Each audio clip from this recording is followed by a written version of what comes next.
The man known to history as Benito Mussolini was born on the 29th of July 1883 in the small town of Dovia di Predapio in the Emilia-Romagna region of central Italy. His full baptismal name was Benito Amilcare Andrea Mussolini. Amilcare comes from Hamilcar, the given name of a Carthaginian general of the 3rd century BC, who was one of the Roman Republic's great nemeses during the era of the Punic Wars, and the father of Hannibal, who famously marched over the Alps to strike at Rome during the Second Punic War. The Carthaginian middle name is a somewhat ironic one for Mussolini to have had, given that he later viewed himself as a leader who was restoring Italy to the greatness it had enjoyed in Roman times. This video is brought to you by War Thunder, the most comprehensive vehicle combat game ever created, available now for free on PC, consoles and mobile devices. With War Thunder, you can take command of over 2,500 tanks, planes, helicopters and ships from 10 major nations, ranging from biplanes and armored cars from the 1920s to the fighter jets and main battle tanks of today. Immerse yourself in the intense combat of War Thunder, where incredibly detailed vehicles, realistic graphics and authentic sound effects place you right at the helm of the most powerful war machines of our time.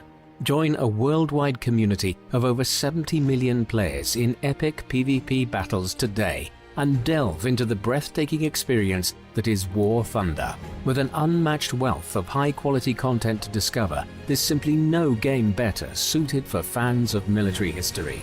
War Thunder features a comprehensive customization system with countless camouflages, historical markings and decorations for all types of vehicles, including community-created ones. You can also drive any tank and fly any aircraft with nothing but your mouse and keyboard or controller, even in simulator mode. Play War Thunder now for free on PC, PlayStation, Xbox or mobile devices. Use my links in the pinned comment or video description to sign up. New players and those who haven't played in 6 months will also receive a massive bonus pack on PC or consoles that includes multiple premium vehicles, the exclusive vehicle decorator Eagle of Valor, 100,000 Silver Lions and 7 days of premium account. Available for a limited time only, so don't miss it.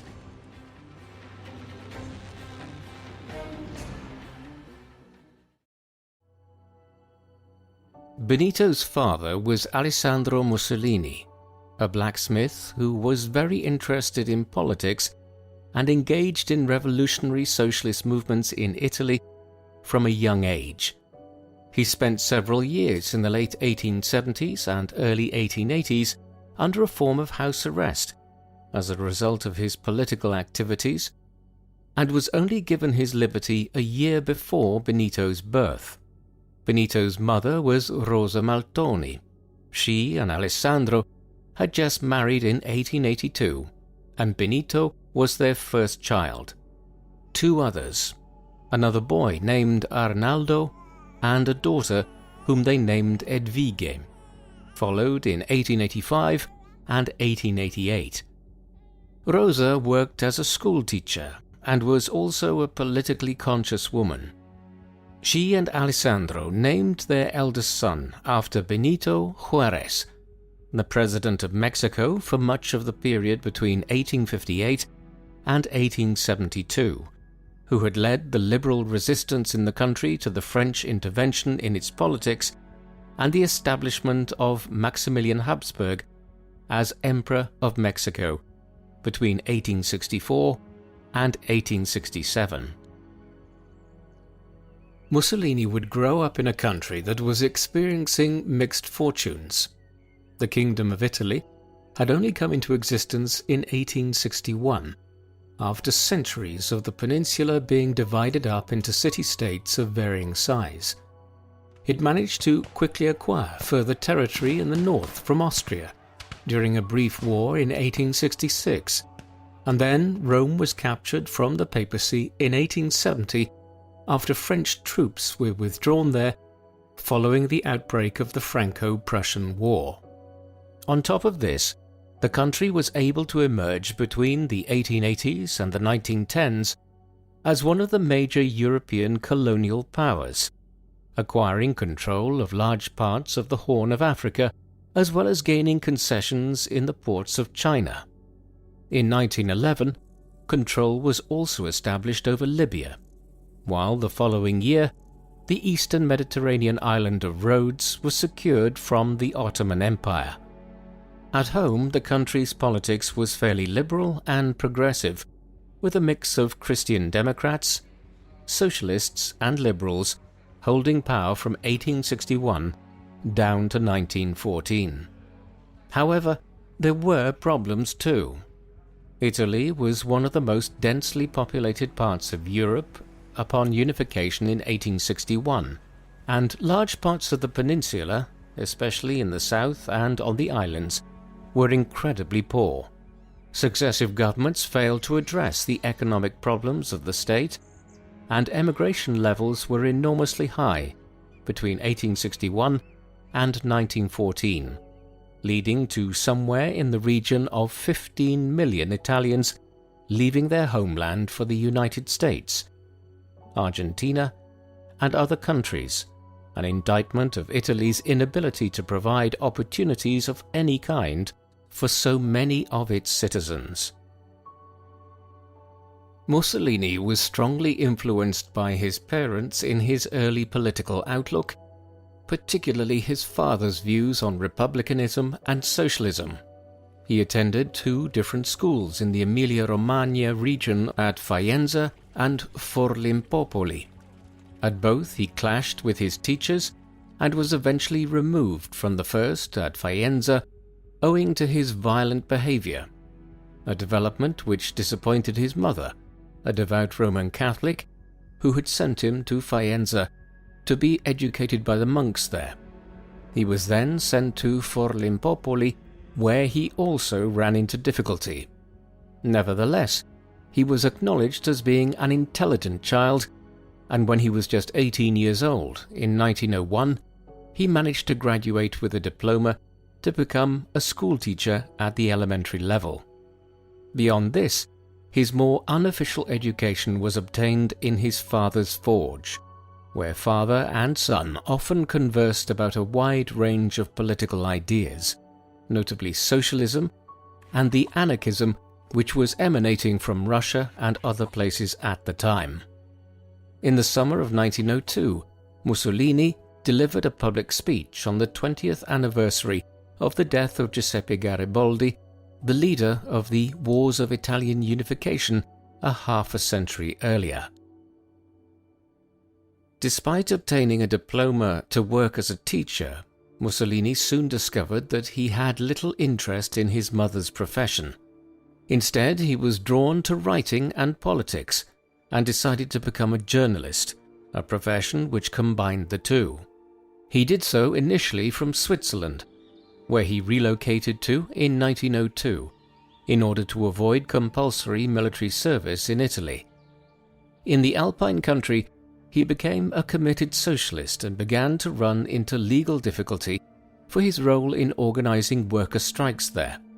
He eventually returned home late in 1904 and undertook his military service over the next 2 years, a homecoming which sadly was followed not long after by the premature death of his mother at 46 years of age from meningitis. From 1909 onwards, he was living in the Alpine city of Trento, in what is now northern Italy, but which was then part of the Austro-Hungarian Empire. Here he worked for a local socialist party and as a journalist, while also continuing to read widely. His politics were largely those of communists and socialists, and he taught himself German in order to read the works of Karl Marx and Friedrich Engels, the co-authors of the Communist Manifesto. In a sign of just how different his early politics were to those of the older Mussolini, he protested against the Italian invasion of Libya in 1911. He was undoubtedly a communist during these years. He was also extremely well-read and a prolific writer, often producing work under the nom de guerre vero eretico, meaning sincere heretic or true heretic. When the First World War broke out in the summer of 1914, Mussolini was initially opposed to Italian entry into it. The Italian government of the day, despite its long-standing alliance with Germany and Austria-Hungary, took a similar view and remained neutral for the time being. When it did finally enter the war in 1915, it did so on the side of Britain, France and Russia, the primary goal being to obtain lands from Austria-Hungary, which many Italians considered to be Italian sovereign territory. Mussolini soon changed his mind as well. In November 1914, he founded a newspaper, Il Popolo d'Italia, the People of Italy, in Milan, one which took a pro-war stance. This volte-face in his views on the war saw Mussolini expelled from the Italian Socialist Party. This period was the critical one in terms of his shifting political stance, and Benito now founded a new political party. He named it the Fascio Rivoluzionario d'Azione Internazionalista, meaning Revolutionary Fasces of International Action. The term fascis comes from an old Latin term for a bundle of rods or a sheaf. In the Kingdom of Italy in the late 19th century, it had emerged as a term to describe a strong, united group of political actors. It is from this which the term fascism would ultimately derive, and Mussolini's followers soon became known as fascisti, or fascists. In line with his newfound emphasis on nationalism and socialism, Mussolini volunteered for military service. After some initial reservations about calling him up owing to his history as a revolutionary socialist, he was drafted at the end of August 1915 and would fight in several engagements against the Austro-Hungarians along the Isonzo River at what is now the border between Italy and Slovenia. He was commended for his service between 1915 and early 1917 and promoted to the rank of corporal. His war ended when a mortar shell exploded near him in a trench, wounding him considerably and leaving him with dozens of shards of metal in his body. Throughout this period, he became more and more disillusioned with his previous beliefs in revolutionary socialism of the communist variety, and now moved towards a more extreme nationalist bent. Thus, as the war was coming to an end, Mussolini began advocating for a revitalization of Italy to become a great power and to acquire spazio vitale, literally meaning living space. The idea that Italy should expand to conquer land around the Mediterranean Sea, which the Roman Empire had once ruled over. The idea would later be paralleled in the Nazi concept of acquiring Lebensraum in Eastern Europe. In this, Mussolini was influenced by Giuseppe Bottai, a figure he met in 1919 and who would be a major figure in the conceptualization of Italian fascism. The years of the First World War were also important in Mussolini's personal life. Around the time the war broke out, he had married Ida Dalser, the daughter of a former mayor of Trento, who had studied cosmetics in Paris. They probably met in Trento while Mussolini was working there, and she subsequently relocated to Milan with him, with Ida often supporting him financially based on her family's wealth and her work as a beautician. The marriage did not last long. They divorced in 1915, though not before she fell pregnant and gave birth to Benito Albino. Benito Sr.'s subsequent treatment of his first wife and son was appalling. He did not support them in any way, and after he came to power in 1922, he had them placed under police observation as he repeatedly denied ever having been married to Dalser. He also had records of their marriage systematically destroyed. though one court record has survived in the Milanese archive that proves that they were married. Eventually, Ida died living in semi-house arrest in 1937 under suspicious circumstances, while Benito Albino was placed in an asylum on account of his repeated claims to be Mussolini's son. He died there in 1942. As soon as he divorced Ida in 1915, Mussolini married Rachele Guidi, his mistress of several years, and the mother of his daughter Edda, born in 1910. She hailed from Predappio as well, and her widowed mother had been in a relationship with Benito's father after his mother died in 1905. They would have 4 further children, 3 sons, Vittorio, Bruno and Romano, and another daughter, Anna Maria, born between 1916 and 1929. In the immediate aftermath of the First World War, there was a strong view held by many people in Italy that they had been betrayed in the peace settlements that followed between 1919 and 1922. This quickly became known as the mutilated victory, after a term coined by the prominent Italian writer and politician Gabriele D'Annunzio.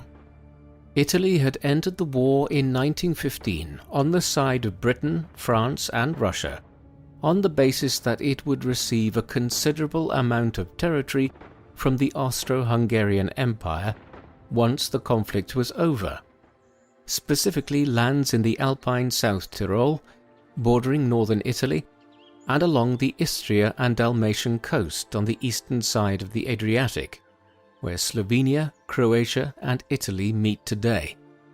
These were lands which many viewed as intrinsically part of historic Italy. Many Italian nationalists also sought control over Albania, a country which had been ruled by Italian powers at various times in the ancient and medieval past. Some of these demands were met in the peace negotiations, but Albania became an independent country once again, and Italy did not receive all the territory it had sought on the eastern side of the Adriatic, some of which instead went to the kingdom of Croats, Serbs and Slovenes, that would later become Yugoslavia. This, along with the country's enduring economic problems, meant that while Italy was one of the victorious powers in the First World War, it did not feel that way for many Italians. Mussolini's nascent fascist movement evolved quickly between 1919 and 1922 to take advantage of this sense of Italian alienation. In March 1919, he founded the Fasci Italiani di Combattimento in Milan, which transliterates as Italian Fighting Bands, a clear sign of the shift towards a more militant politics. They soon were forming squadrismo, squads of black-shirted paramilitaries or squadristi, who, in the febrile atmosphere of Italian and European politics in the post-war era, attacked people of Slavic heritage in Italian cities and towns, the perceived enemy of Italy in the contested Adriatic coastal regions. In a striking sign of Mussolini's break from his radical socialist past, the black-shirts were also soon involved in running battles with communists in northern Italy, notably during a general strike in Milan in 1920. The black-shirts were the first of numerous fascist paramilitary organizations that would appear in Europe over the next decade or so, others being the SA brown shirts of the Nazis, the black shirts of Oswald Mosley in Britain, and the green shirts of the Yugoslav Radical Union in the Balkans. The black shirts in Italy would remain a feature of Mussolini's organizations even after he established a new party again in 1921. This was one known as the Partito Nazionale Fascista, or National Fascist Party. It would be the first fascist party to seize power anywhere in Europe. What is perhaps most striking about Mussolini's movement is the speed with which he managed to secure power. The National Fascist Party was established in November 1921, and less than a year later, Mussolini was in charge of Italy. In the 1921 general election, while still campaigning as the Fasci Italiani di Combattimento, Mussolini and his followers had won 35 seats in a general election as part of the wider National Bloc.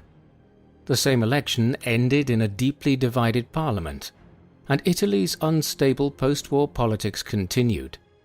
Indeed, the situation became worse as Mussolini began engaging in a fascist insurgency whereby he sought to destabilize the country and present his National Fascist Party as the most suitable option to stabilize the situation. Matters boiled over into disorder in August 1922, when Mussolini's black shirts effectively seized control of Milan, attacking socialist organizations all over the city and appointing their own members to municipal offices. When the national government in Rome did little to stop him in Milan, Mussolini was emboldened. He now began preparing to march on Rome, principally from Milan, but also ordering units of squadristi to do so from Naples and other towns and cities. The march on Rome commenced on the 28th of October 1922 and would end 3 days later with somewhere over 25,000 black shirts involved. Mussolini himself did not lead the march, though he did appear at critical junctures to be opportunely photographed as though he did. It all had the desired effect. King Victor Emmanuel III appointed Mussolini as the new Prime Minister of Italy on the 30th of October. The following day, the black shirts parading through the Eternal City, he formed the first fascist government the world had ever seen. Mussolini did not immediately acquire dictatorial powers. It was a gradual process in the first 2 or 3 years that he was in office. A number of events helped him consolidate his control over Italy. In August 1923, an Italian diplomat named Enrico Tellini was killed while adjudicating on a border dispute between Greece and Albania. Mussolini responded by invading the Greek island of Corfu in September.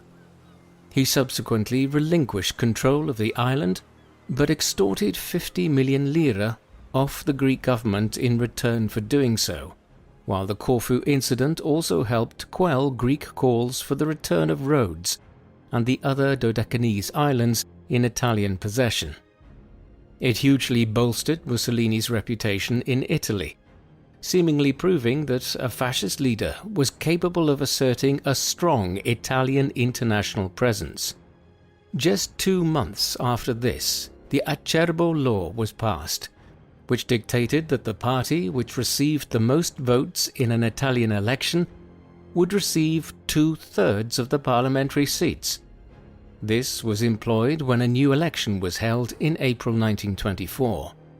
While the election itself was somewhat fair, the application of the wildly undemocratic Acerbo Law ensured Mussolini completely controlled the parliament that resulted from it.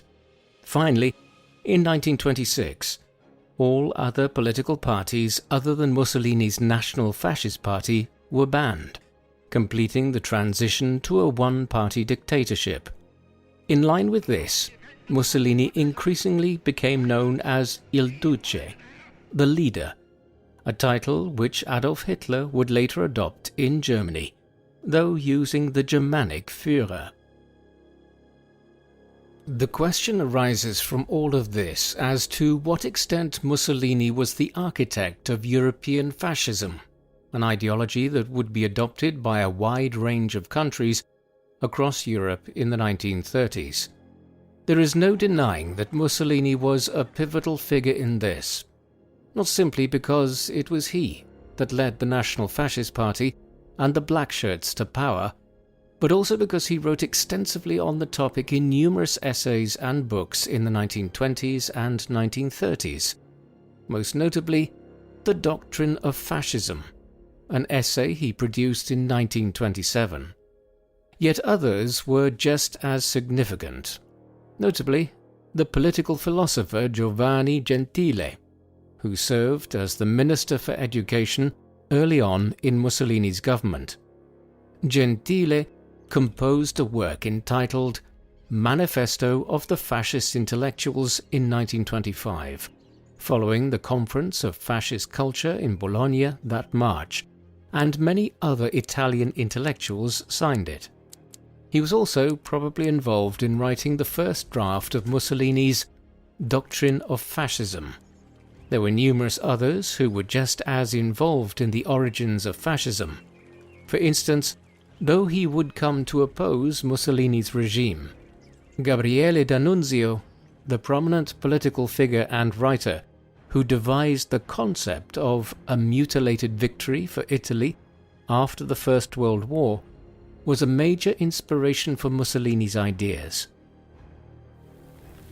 One element of fascist movements seen elsewhere in Europe, which Mussolini was most certainly the creator of, was the concept of a fascist secret police.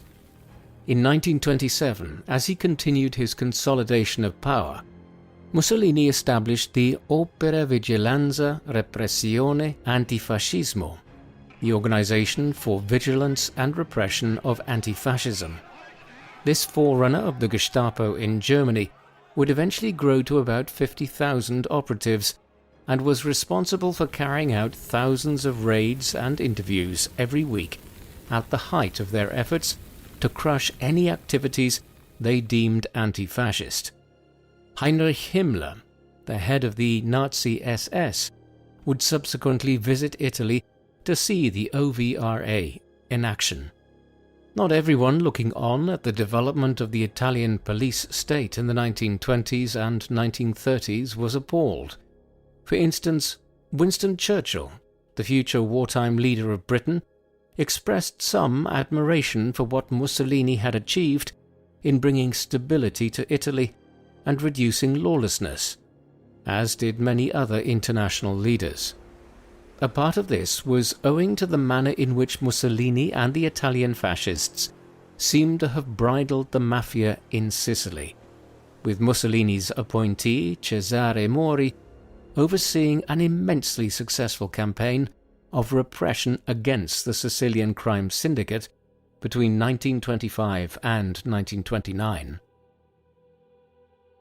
Another element of European fascism which Mussolini pioneered was the development of a cult of personality. His public image was carefully cultivated. Newspapers and other elements of the Italian media were closely censored to present a particular view of him, and a popular phrase of the time was "Il duce ha sempre ragione." The leader is always right. Mussolini's relatively young age when he seized power, he being still in his late 30s when the March on Rome occurred, was made note of in fascist propaganda, and his perceived athleticism became a feature of the personality cult around him. This in turn fed into the encouragement of fascist youth organizations, while sport became a particular element of fascist concern in Italy. In 1928, work commenced on the Foro Mussolini in central Rome, today's Foro Italico.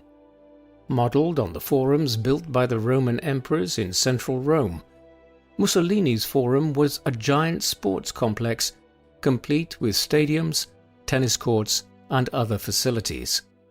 Mussolini hoped to hold the 1940 Summer Olympics here, though in the end, these games, which were ultimately cancelled, were awarded to Tokyo. In 1934, the FIFA World Cup was held in Italy. It proved to be a major boon to Mussolini's regime, as Italy won the tournament at home, defeating Czechoslovakia in the final. The team followed up their success when they retained their title in France in 1938. Legend has it that Mussolini telegrammed the team in Paris before the final against Hungary with a message saying, "Win or die." Many other aspects of Italian culture were employed by Mussolini's fascist government to galvanize their own position, most notably the country's history and culture, with a very conscious effort being made to tie the new Italy to the power of the Roman Empire 2 millennia earlier.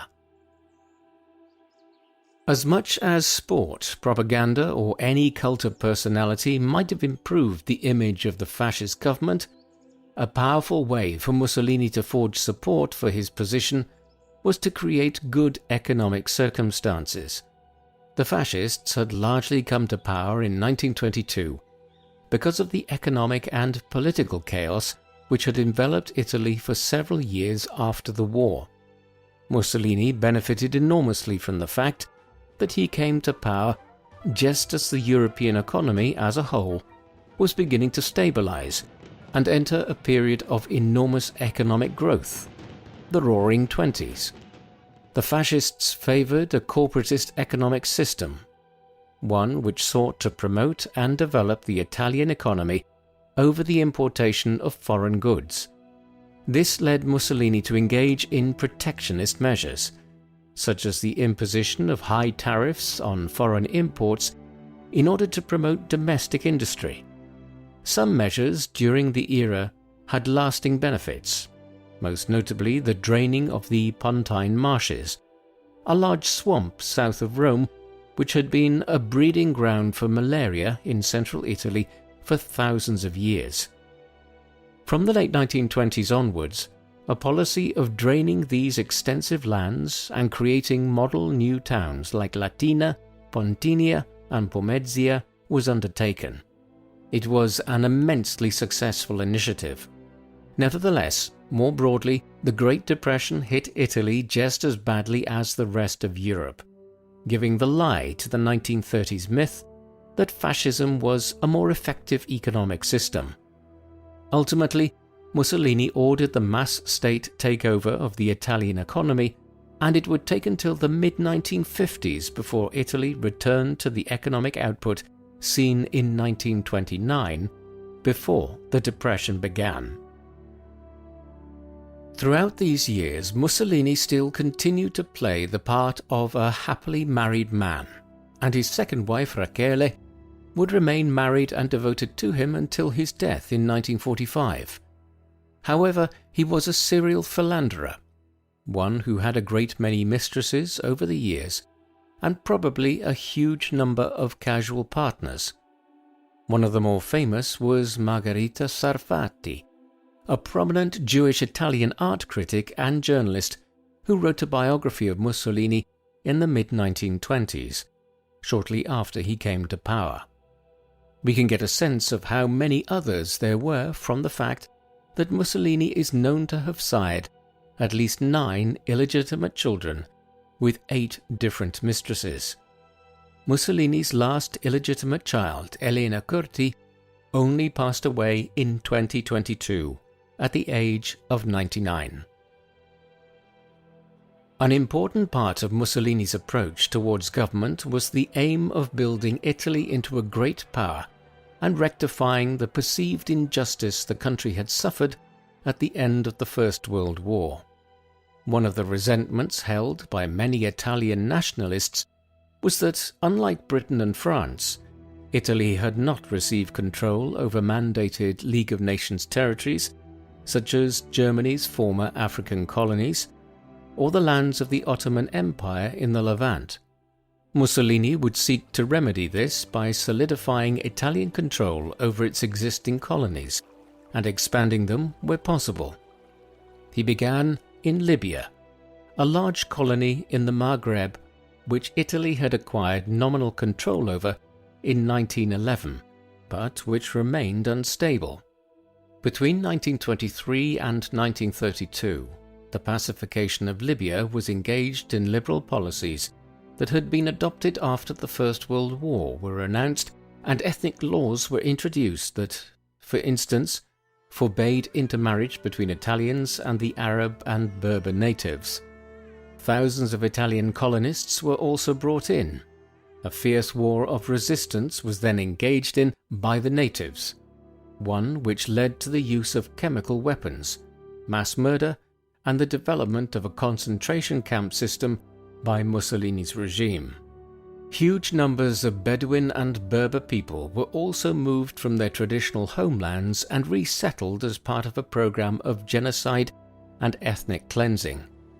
In all, around 50,000 natives are understood to have been killed by the Italian government during the pacification of Libya, though precise figures are hard to establish for a country where demographic records were extremely limited in the early 20th century. Once the pacification of Libya was completed in the early 1930s, Mussolini turned his attentions to the Horn of Africa. Here, Italy had two colonies that were in relatively close proximity to one another, but divided geographically.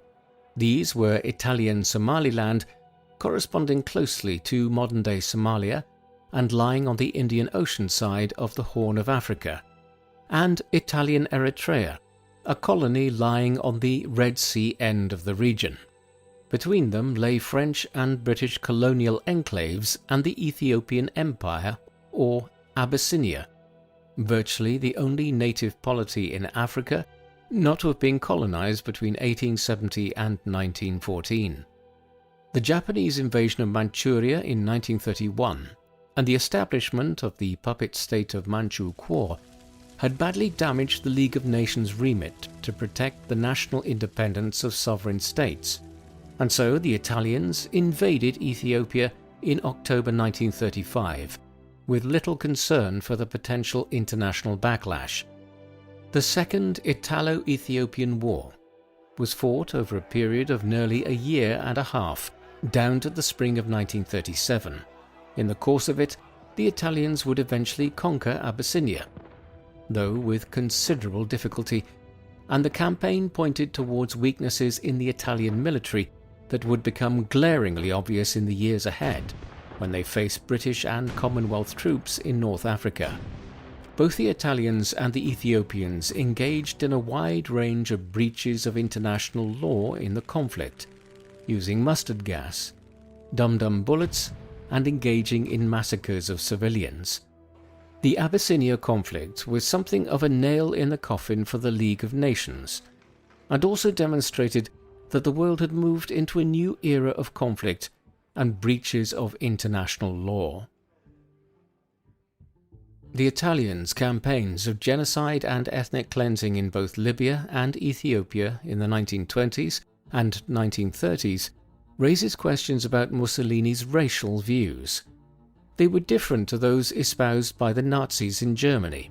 Hitler and his followers adhered to a very systematic racial hierarchy which held that there were pure races like the Nordic and Aryan peoples of Northern and Central Europe that were racially superior to others, like the Slavic people of Eastern Europe. Mussolini had little time for this rigid system of classification. He was on record many times as saying that the idea of pure races within Western and Central Europe, parts of the continent where people had intermarried and moved between countries over thousands of years, was somewhat nonsensical. However, he did adhere to some elements of this. For instance, because Eastern Europe was divided culturally, socially, and politically from Western Europe through most of the medieval and early modern eras, he did accept that the Slavic people were different to the peoples of Western Europe, and was more than willing later to exploit this racial view of the Slavs to make claims on territory in the Balkans for Italy. Elsewhere, he was nowhere near as anti-Semitic as Hitler or the Nazis in general, even being on record as praising the contribution of Jewish Italians to the country's war effort between 1915 and 1918, while he also had several Jewish lovers.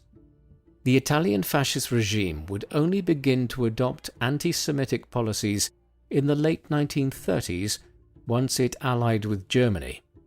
Yet where Mussolini's racial views were very clear was when it came to black people almost anywhere. He regularly made statements about how white Americans would be overtaken by black communities in the United States, and spoke about disparate birth rates between white and black people in Europe and the Americas. Thus, where Mussolini's racial views were most prominent was when it came to white and black ethnic groups. This in part explains the particularly brutal nature of the pacification of Libya and the Second Italo-Ethiopian War. Mussolini did involve Italy in another conflict during these years.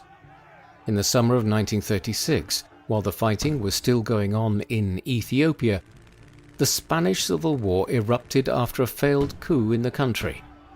It pitted a right-wing nationalist faction against a left-leaning Republican army.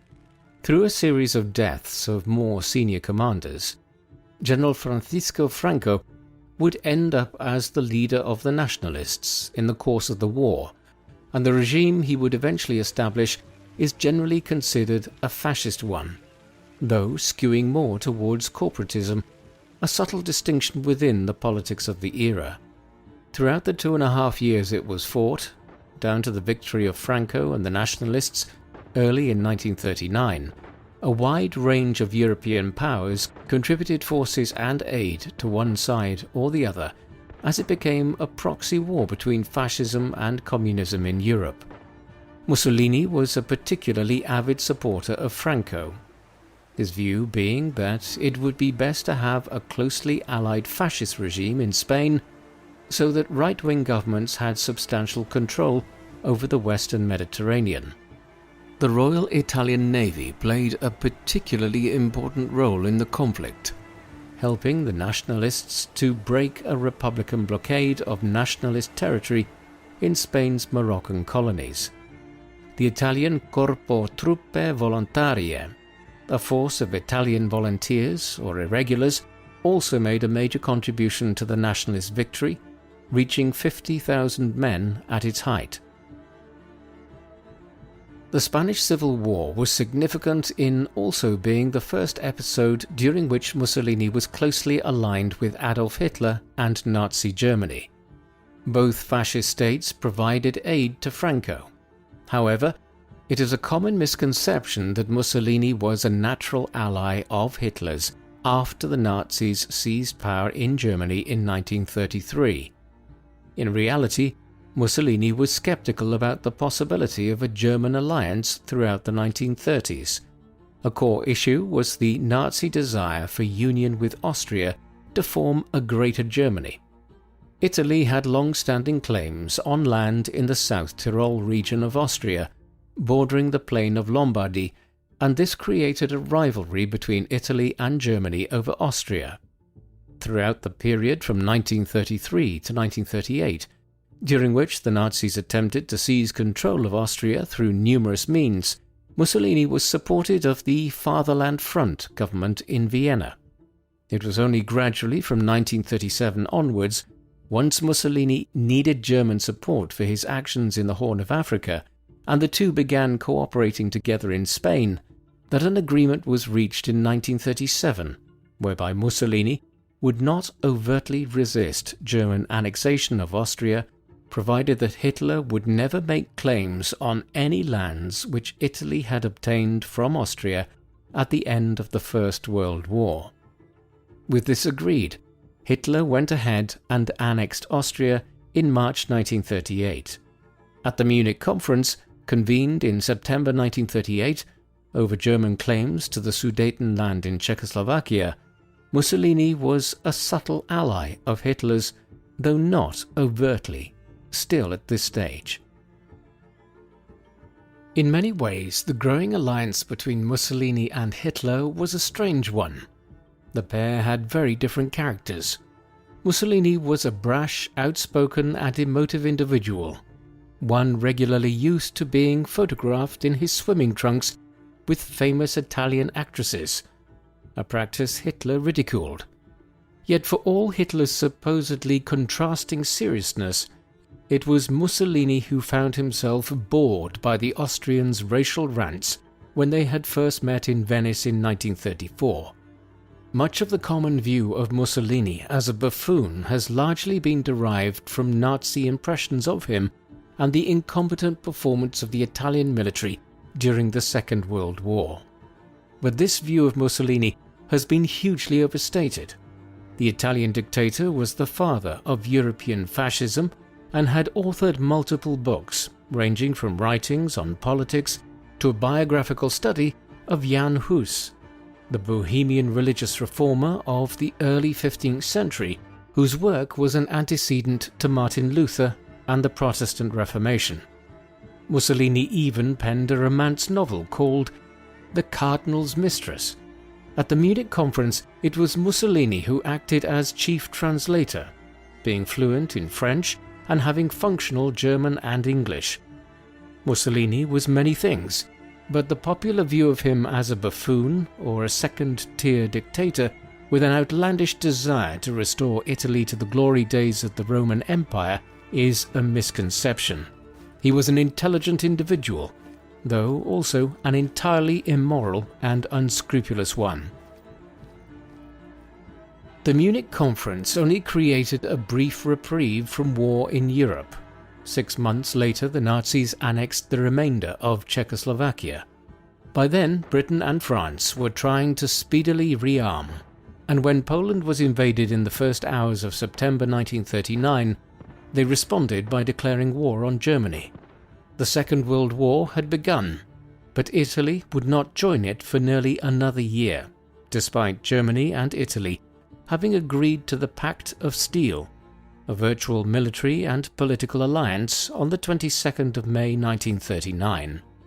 Mussolini decided to wait and see what happened at this early stage, encouraged to do so by King Victor Emmanuel III and numerous senior Italian ministers.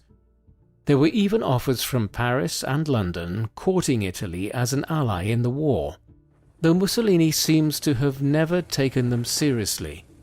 In the end, when Germany swiftly conquered Denmark, Norway, the Netherlands and Belgium in April and May 1940, and then seemed to be swiftly moving towards seizing control of Paris, Mussolini decided to act.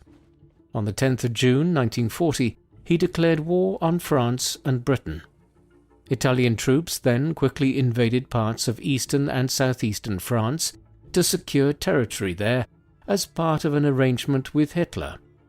In entering the war, Mussolini's valorizing of the Italian past must be borne in mind, and he now sought to reconstitute a large part of the Mediterranean Empire of the Romans by acquiring territory from France, in the Balkans, Greece, and across North Africa.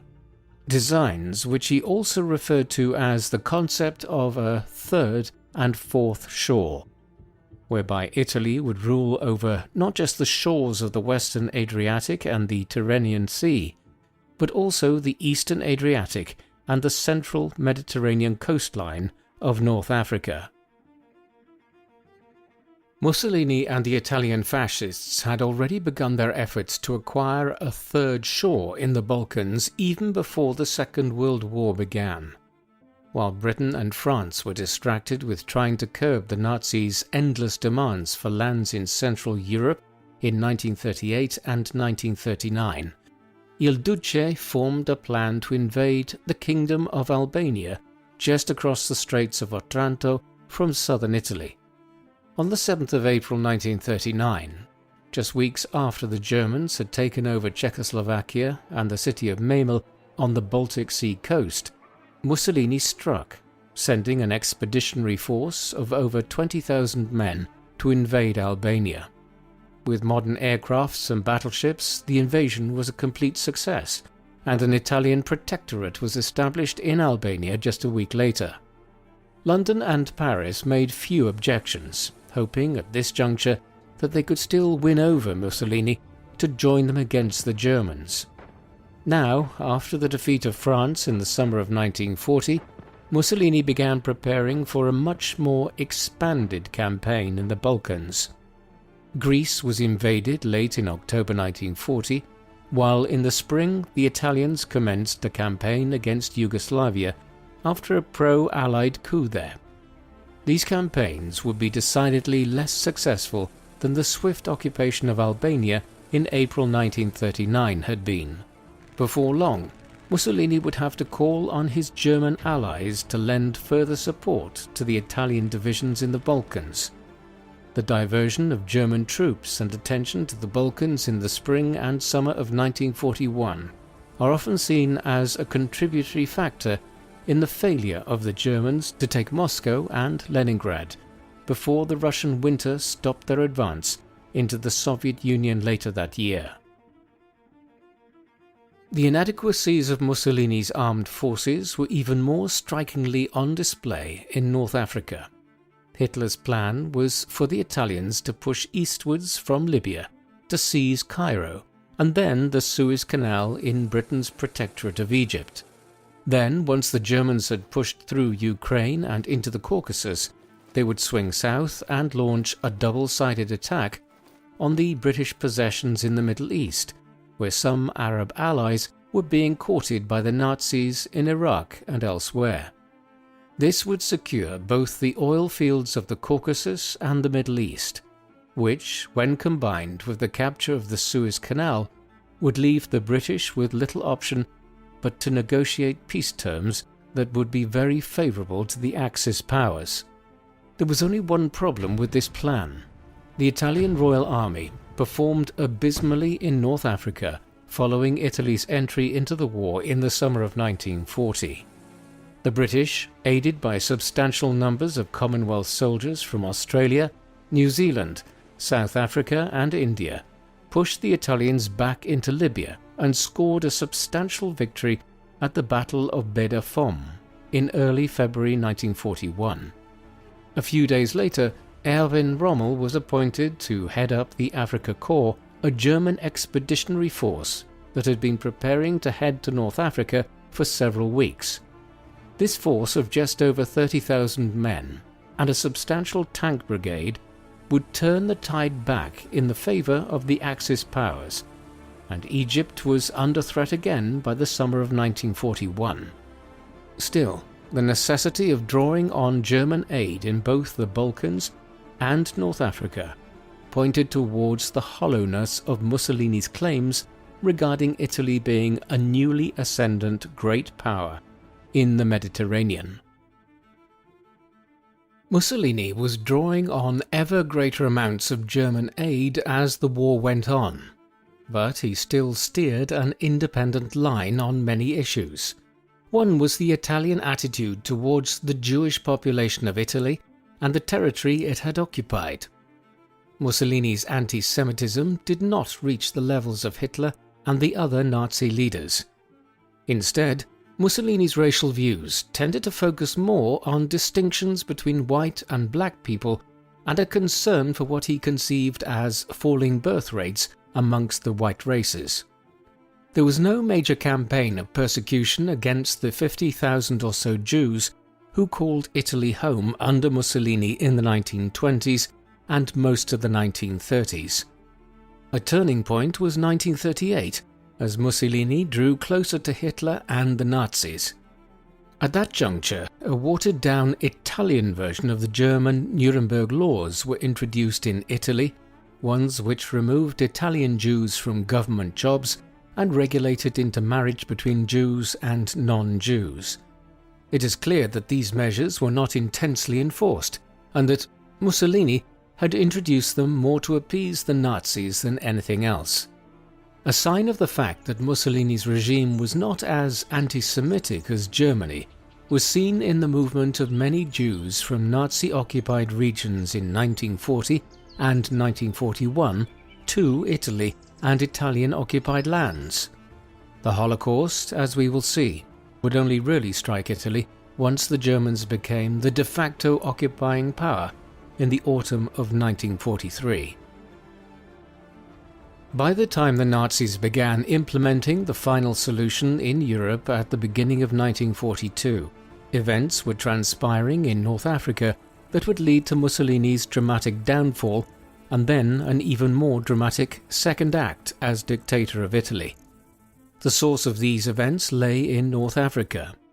After the arrival of the Afrika Korps there in 1941, the Italians and the German Expeditionary Force had regained the initiative against the British in the Western Desert, and by the summer of 1942 were threatening to take Cairo and then the Suez Canal again. That was as far as they would get. An injection of British and Commonwealth troops into Egypt turned the tide, and victory at the Second Battle of El Alamein in late October and early November put the Italians and Germans on the defensive.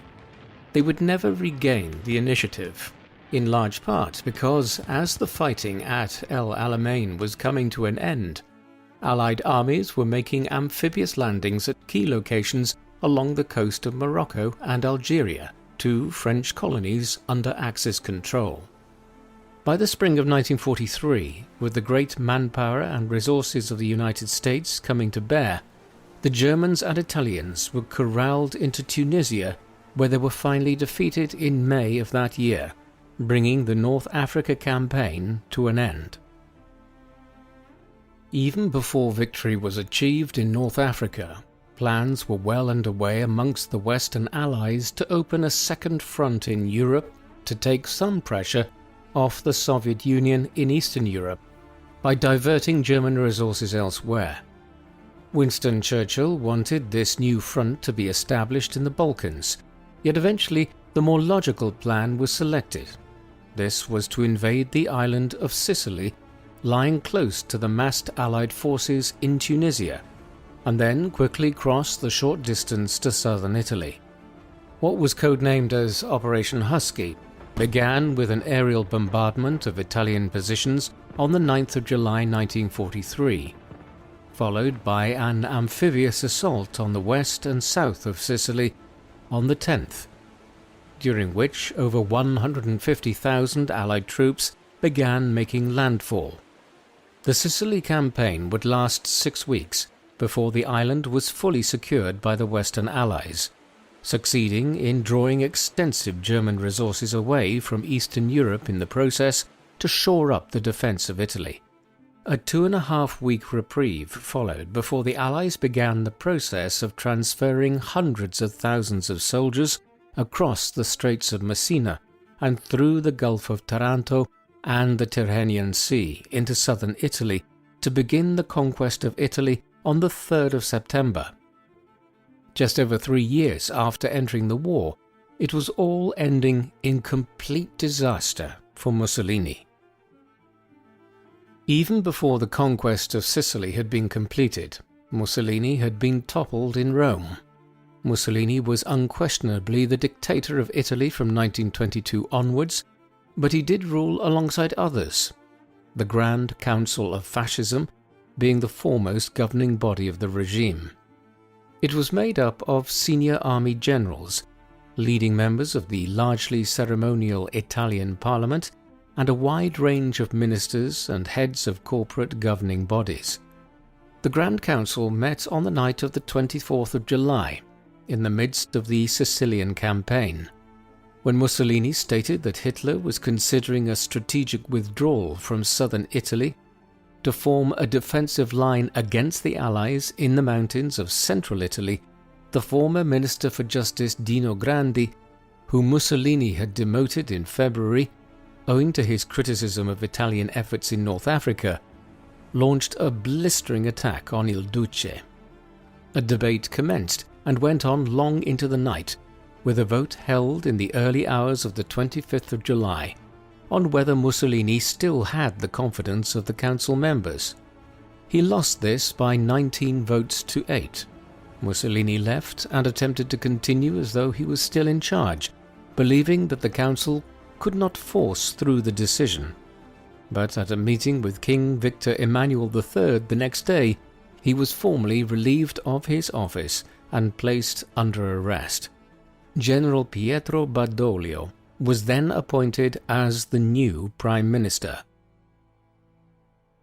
Mussolini was detained for a time in various locations and would soon be taken to the Hotel Campo Imperatore in the massif of Gran Sasso, in the mountains to the east of Rome in late August. While he was under arrest, the new government of Badoglio was secretly entering into negotiations with the Allies to surrender to them and bring Italy out of the war, now that the devastation of the country and inevitable defeat lay ahead. To the north, Hitler and his generals were more than aware that this was probably occurring and had already developed their own plans for taking over Italy and the Italian armed forces before they could capitulate to the Allies. They would initiate this plan, codenamed Operation Achse, in early September.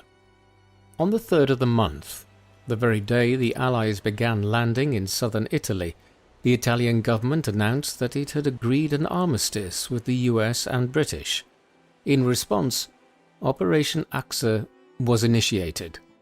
Hundreds of thousands of Italian troops were requisitioned into the German armed forces by appointing German commanders over their divisions, while German units flooded into northern Italy and began seizing control of large swathes of the peninsula. The Italian government itself eventually left Rome and headed south to join the Allies, while the Germans seized the capital and now prepared to make the Allies fight a bitter battle to secure central Italy. The Battle of Monte Cassino would rage throughout most of the first half of 1944. While Operation Achse was being carried out, Mussolini was still being held prisoner at the Hotel Campo Imperatore on the Gran Sasso Massif. Hitler and the Nazi High Command were aware that they needed a figurehead to impose control over northern Italy, and also that it needed to be made clear to the leaders of other Axis-aligned countries in Central Europe and the Balkans that if they came into jeopardy, the Germans would support them. Thus, a plan was concocted to rescue Mussolini. On the 12th of September 1943, a small unit of German paratroopers, led by the Special Operations Commander Otto Skorzeny, paraglided onto the mountaintop near the hotel the former fascist leader was being held in, while a separate team secured the cable cars that led up to the hotel lower down the mountain. They then entered the hotel and rescued Mussolini from the small unit assigned to guard him. A small plane was flown in to airlift Mussolini out. The Gran Sasso raid was so successful that even Churchill remarked on it as an operation of, quote, great daring. Mussolini was now established as the leader of a newly formed Italian Social Republic, the administrative capital of which was fixed at the town of Salo in northern Italy. Daring though it might have been, the Gran Sasso raid effectively made Mussolini a puppet ruler for Hitler in Italy. Upon being rescued from the mountains of central Italy, Mussolini was first flown to Prussia in northern Poland to meet with Hitler at his Wolf's Lair headquarters near Rastenburg. Here it was made clear to him exactly how reduced his position would be. The Nazis were to effectively annex the northeast of Italy into the cumbersomely titled Operational Zone of the Adriatic Littoral, while the fascist independent state of Croatia was granted lands on the eastern side of the Adriatic, south towards Split. Ironically, these were the lands which had been so contentious and led to the idea of a mutilated peace for Italy after the First World War, aiding the rise of the fascists in the first place. Having been humiliated through this stripping away of Italian land, Mussolini returned to Italy. He would reside for the last year and a half of his life at a nice villa on the shores of Lake Garda near Gargnano in northern Italy. He had very little authority over the Italian Social Republic, which he was the nominal head of.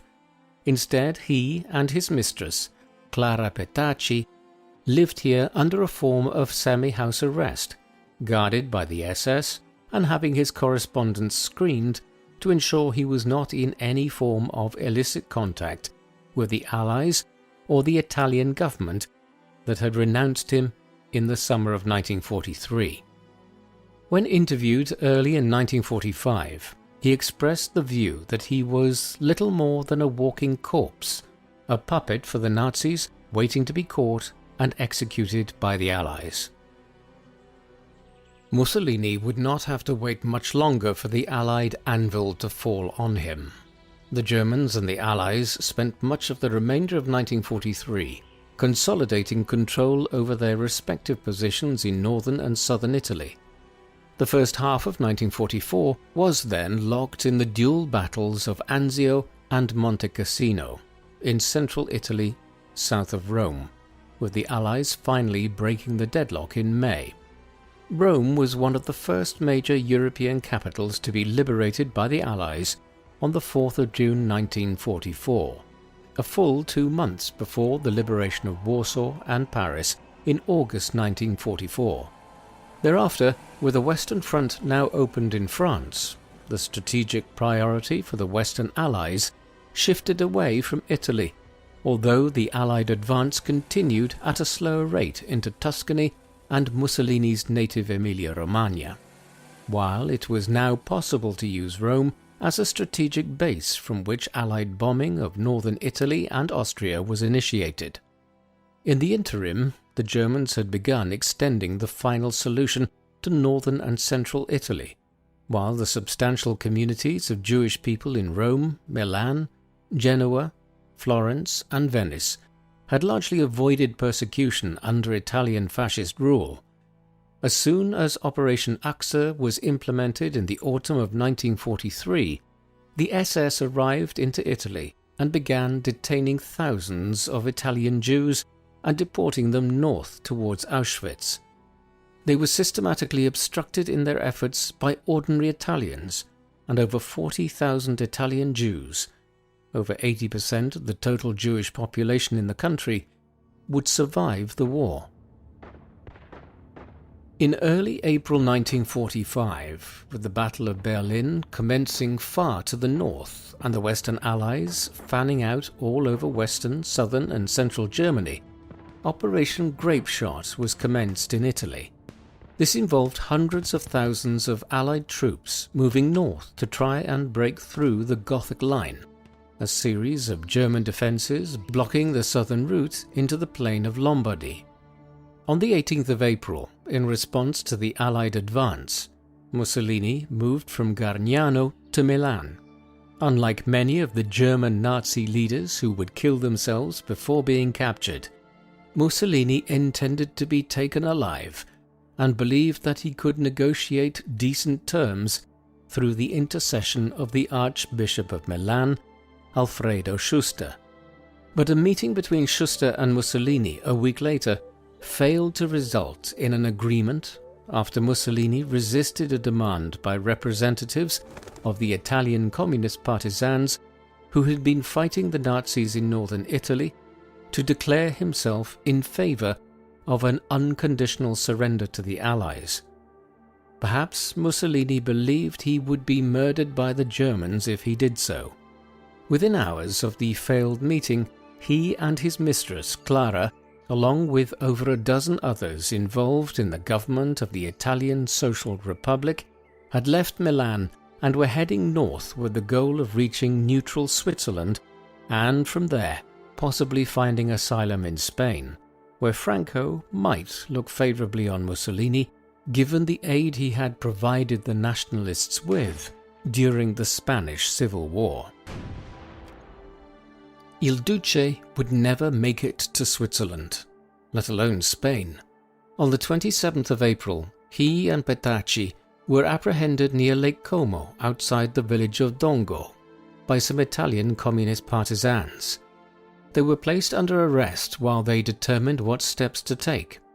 It was well known that Mussolini, like all other Axis leaders and war criminals, was to be handed over to the Allied authorities in order for him to stand trial before the International Military Tribunal that would soon assemble in the city of Nuremberg in Germany once the war ended. The partisans had other ideas. Under the orders of Walter Audizio, a leading Italian communist partisan, Mussolini, Petacci and the rest of their party were executed before a firing squad on the 28th of April 1945 in the village of Giulino. He was 61 years old at the time. Mussolini and Petacci's corpses, along with other members of the Italian Social Republic's government, Niccolo Bombacci and Alessandro Pavellini, were trucked to Milan in the early hours of the 29th of April and hung upside down in the Piazzale Loreto Square in the city, where their corpses were stoned by a crowd. A day later, Hitler killed himself in Berlin, and 2 days after that, German Army Group C surrendered to the Allies in Italy. The war in Europe ended 5 days later. Mussolini's remains had a very unusual after-story. After his corpse was taken down from the gibbet in the Piazzale Loreto, it was buried in an unmarked grave in the Musocco cemetery in northern Milan. While it was unmarked, enough people knew the location for it to be possible for a fascist sympathizer, Domenico Lecchisi, to dig up his remains a year later during Easter of 1946, seemingly with the aid of 2 Franciscan friars. These were then transported around numerous locations in northern Italy in the months that followed, with one of Mussolini's legs being lost along the way. Hiding places included a villa and a convent, as the authorities sought to track down the body. Eventually it was located, and the government chose to have the remains secretly hidden at a rural monastery near Milan.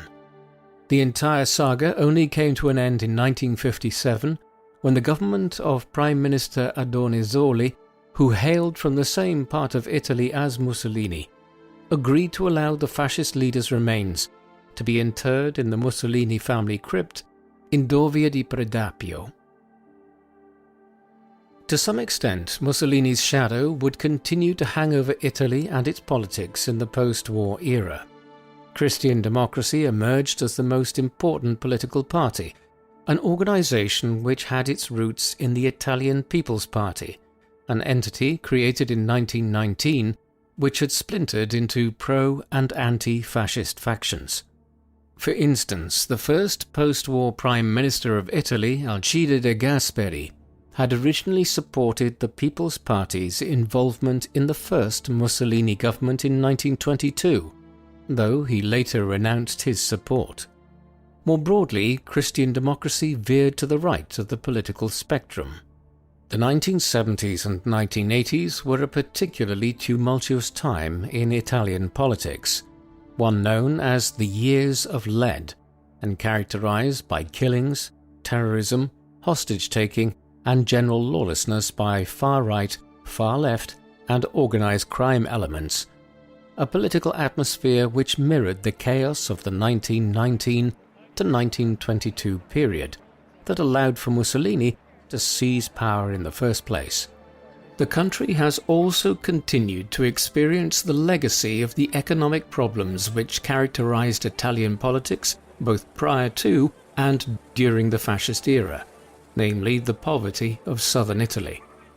Given this seeming inability to fully resolve long-standing economic and political problems, it is unsurprising that recent decades have witnessed a renewed drift towards the far right of the political spectrum in Italy, with some parties being described as neo-fascist. Benito Mussolini was a complex political figure. He was an immensely important individual in the history of 20th century Europe, the father of fascism, or at least the first individual to lead a corporatist and fascist country in modern times. He was also an intellectually capable person, one who wrote numerous books, articulated a vision for Italian society after the tumultuous first 60 years of the Kingdom of Italy, and sought an alternative form of socialism to the communism that was taking root in Russia in his own time. Yet all of this contrasts sharply with other elements of his life and career. Some began to view Mussolini as a trumped-up buffoon over the years, a purveyor of a ridiculous machismo, and a dictator who proved to be an absolute liability as an ally for Hitler and Nazi Germany from 1940 onwards. The Italian army underperformed everywhere it fought against the Allies. It was only when the Afrika Korps arrived to North Africa early in 1941, and after the Germans took over the remnants of the Italian army in Italy and the Balkans in the autumn of 1943, that the Allies began to meet stiff resistance on both fronts. In this sense, it was fitting that Mussolini had to be personally rescued from his own people by the Germans in September 1943, and spent the last year and a half of his life as little more than a German puppet ruler. Still, we should not view Mussolini as an insignificant figure. His racial views and capacity for mass murder were nowhere near as extreme as those of Adolf Hitler, but in both his colonial policies in Africa in the 1920s and 1930s, and in tying his mast to that of the Nazis from 1940 onwards, he inflicted an enormous amount of suffering on the lives of many people around the Mediterranean and the Horn of Africa. What do you think of Benito Mussolini? Did he represent a significantly different form of fascism than the Nazis? Or did the actions of Italy in Africa, under his watch, demonstrate that he was just as genocidal as Hitler? Please, let us know in the comment section. And in the meantime, thank you very much for watching.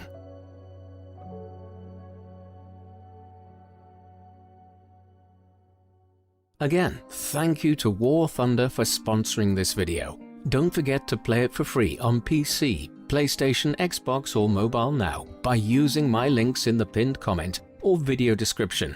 New and returning players that haven't played in 6 months will also receive a massive bonus pack across PC and consoles, including multiple premium vehicles and other goodies.